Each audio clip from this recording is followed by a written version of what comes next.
and there's no ambiguity. LDL is causally related. LDL cholesterol or ApoB, causally related to atherosclerosis. Well, if that's true, and I haven't seen a credible argument that it's not. There are people who argue that it's not, by the way, but they just don't have credibility in their arguments. Man podcast, Dr. Peter Attia discusses ApoB LDL and infers causation of atherosclerosis was established. No, it wasn't. That's just nonsense. Absolute nonsense. There's Matthew. There's nothing. It's just that's just crap. There's not one piece. There's a lot of epidemiological studies, like observation studies. No, that is completely and utterly. There's a U curve, and it's completely and utterly nonsense. You'll be able to see that when you look at the LDL levels, anything below 200, so 2 to 240 is the lowest level.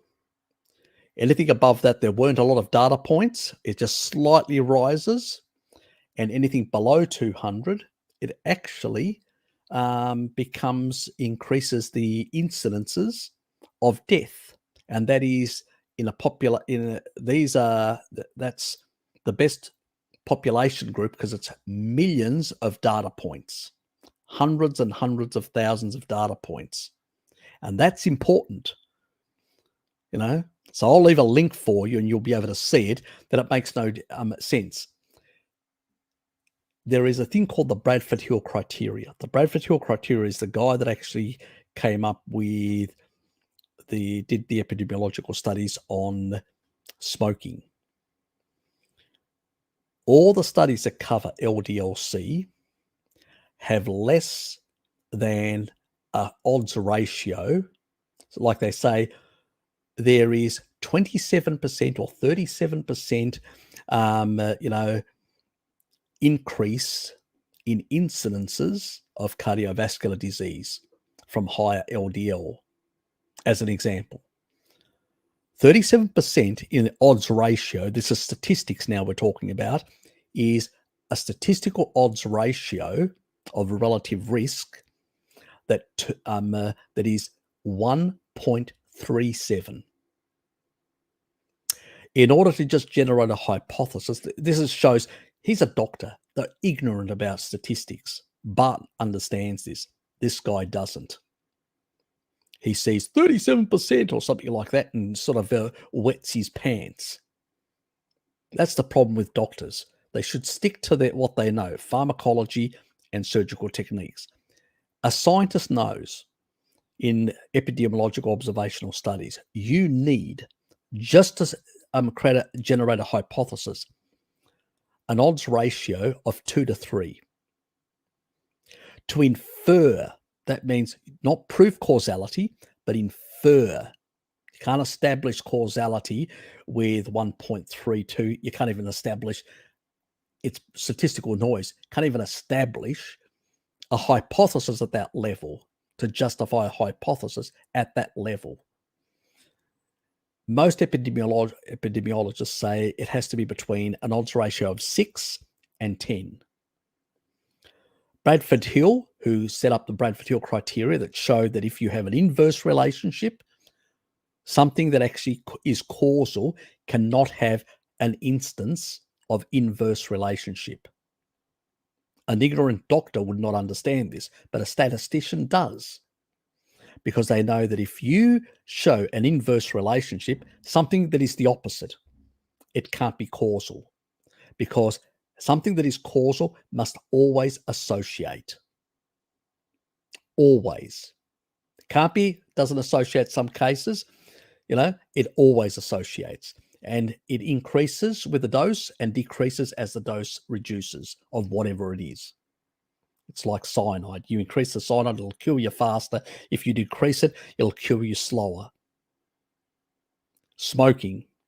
Higher smoking will increase lung cancer in the population. Lower will decrease it and have lower incidences. And that's why you have because of you're able to establish, like for smoking, it was 10, an odds ratio of 10 to 30, with an average, a medium average of an odds ratio of 20. We're talking about thousands of percent here, not 37%, thousands of percent. That's what you need to establish an inference. You understand what an inference is? An inference is that the likelihood that it could be anything else is unlikely.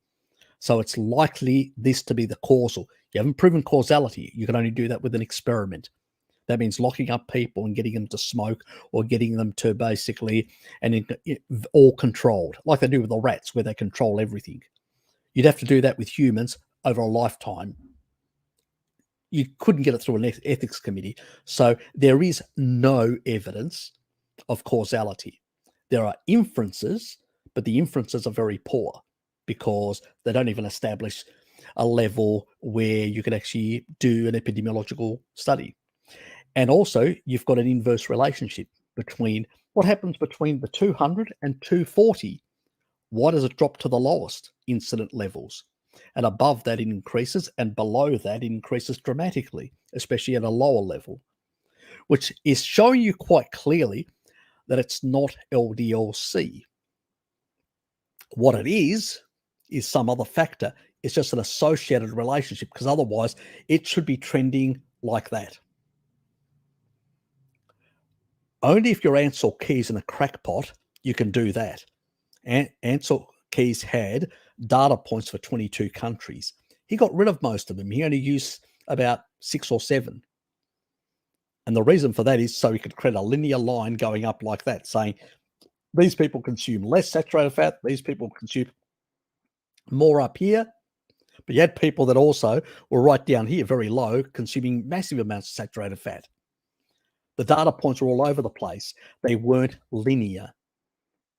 So you had inverse relationships. You did not have things closely. So when you see data points away from the actual center line, it means that pretty much it's a scatter plot. That's telling you something that it can't be causal, because they're inverse relationships. There's not a strong linear relationship like you get with tobacco, and thousands of percent. That's the problem. These guys have got no idea how to read statistics. That's the problem. So yeah, it's just nonsense upon nonsense upon nonsense, unfortunately. But you'll actually see that bell curve, the reverse, the sort of the U curve, and you'll actually see the 200 to 300. I'll put that link. So you can actually see it. I think people need to see that to be able to promote it around, share it with people and say, look at this level. Nothing. Lowest incidences. It does not follow a linear progression from lower to higher, and then from higher to lower, reducing as the Bradford Hill criteria requires. It's one of the major parts of the Bradford Hill criteria. You have to fulfill every single one of the requirements in order to establish an inference, not causality, an inference that the likelihood of something else is unlikely, because it's so the correlation is so strong. These people have got very poor correlative studies, and they're making these arguments. Talk about crackpot thinking and talking. Just because somebody sounds good doesn't mean that they're actually following good scientific practices. I would have, if I was debating with them or talking with them, I'd say, well, have you established that relationship tightly? Have you fulfilled all the Bradford Hill criteria? I suspect they wouldn't even know what the Bradford Hill criteria is for epidemiology, which is the gold standard of how you should establish an inference. Yes. You can play around with incident numbers by adjusting them. And that's what they do in a lot of these studies, which is called fabrication. When you take raw data and adjust it, you're fabricating reality. And it's done a lot in epidemiology of nutrition and things like this sort of stuff when they're looking at atherosclerosis and all that. It really is annoying. Most other scientific professions think that everybody's following the same rules. They're not. You look at physics, you can't adjust anything, and you can't adjust it to fit your model either. They do that in climate stuff, but you can't do it in, and that's what I mean. It's a lot of, let's say, very poor practices in a number of fields, unfortunately.